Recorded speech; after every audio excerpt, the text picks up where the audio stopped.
Habang ito ay nangyayari gamit ang mga ground radar, weather balloons, aircraft, satellites, ocean buoys, noong taong 888, ang Carolingian Empire ay bumagsak sa France. Ang resulta, lahat ng mga nagmamay-ari ng lupa ay nagsimulang magtayo ng mga castles.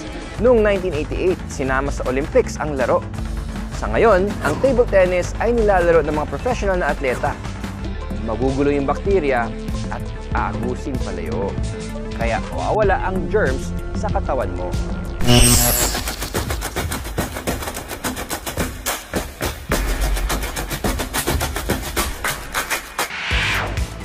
Kasama ang All the Answers, lalakbayin natin ang mga disyerto at tuklasin ang mga hayop na nakatira doon. Paano nabubuhay ang mga halaman sa gitna ng disyerto? Pwede bang kainin ang dagta ng puno?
Deserts.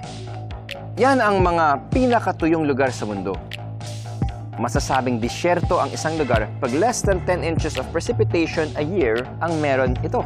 Pero kahit ganun, may mga halaman pa rin nabubuhay sa disyerto. Namamatay ang mga halaman sa bakuran natin pag hindi natin nadidiligan. Pero ang desert plants may sariling paraan para makasurvive. May mahabang ugat para maabot yung tubig sa ilalim ng lupa. May mga balot ng waxy material para makaipon ng tubig. Meron ding bantay sarado sa water supply nila. Cactus! Pero bakit kaya matinik ang cactus? Defense mechanism ng cactus yung tinik nila para hindi maagaw ng hayop yung tubig na naipon nito. For example, yung prickly pear cactus. Bago makain at inumin yung prutas nito, kailangan munang alisin yung mga prickles o tinik nito. Kilala sa glow kids. Napipigilan ng tinik ng animals pero hindi ang tao. May ibang plants ang nagka-camouflage para protektahan ang water supply nito.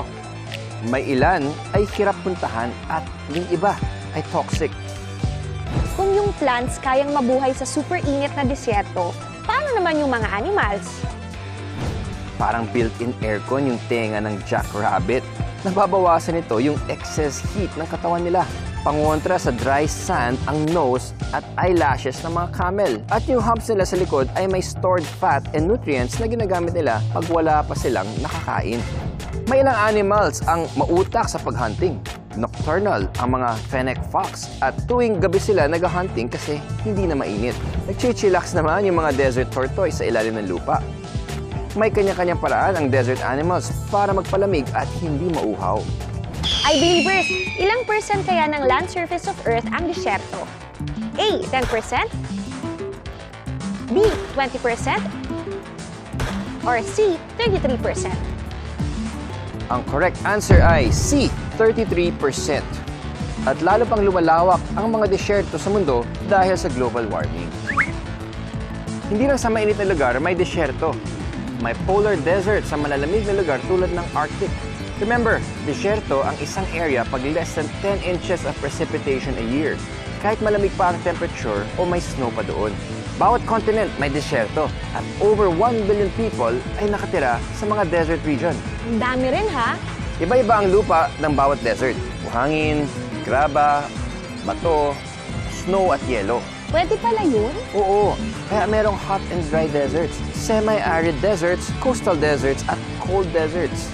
Whole year na may warm temperature ang hot and dry deserts o kilala as arid deserts. Ang Sahara sa Africa ay isang arid desert. Ito ang pinakamainit na desyerto sa mundo, umaabot ng 122 degrees Fahrenheit. Ang init! Ang Mojave Desert sa southwestern United States ay isa ring arid desert. Mas malamig ang semi-arid desert kaysa sa arid desert. Kapag summer doon, mainit, pero lumalamig din pag winter. May tag-ulan din sa mga semi-arid desert. Utah, Montana at Nevada, lahat nun may semi-arid deserts. Pati sa Greenland, may disyerto. Meron doong Arctic Desert. Marami ang humidity sa mga coastal deserts. Nagkakaroon ng hamog doon, pero bihira pa rin ang pag-ulan.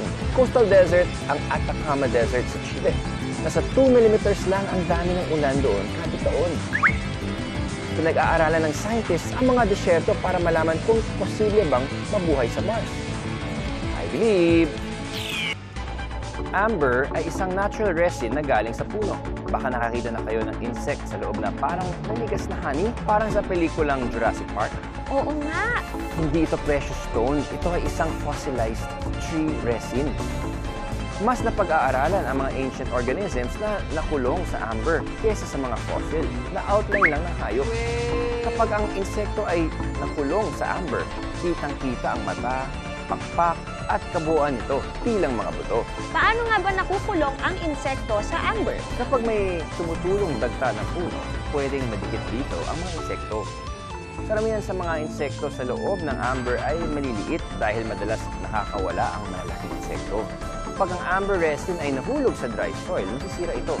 Pero pag ito ay tumulo sa basa, lulutang ito sa tubig. Dito, mapapalibot na ito ng sediment at mapipreserve sa lugar na walang oxygen. May amber sa buong mundo. Sa Dominican Republic, makikita ang youngest amber na around 16 to 20 million years old. Take note, youngest to ha? Sa pag-aaral sa mga species sa amber, nalalaman ng scientists ang extinction, conservation at evolution nito. Amber ang resulta ng dagta ng puno na tumutulong para maging malusog ang puno. Tumutulong ito sa pagkalat ng nutrients sa mga sanga at dahon, parang dugo nating mga tao. Pero may uri ng dagta na pwedeng kainin. Malamang ay nakain niyo na to kasabay ng pancake o French toast. Tama, gawa sa katas ng puno ang maple syrup. Parang kinakain mo ang tugo ng puno kasama ang almusal mo. Pero ang sarap, di ba? Oo nga. Ito ang trivia para sa inyo. Ilang gallons ng maple sap ang kailangan para makagawa ng 1 gallon na maple syrup? A. 10 gallons, B. 40 gallons, or C. 80 gallons?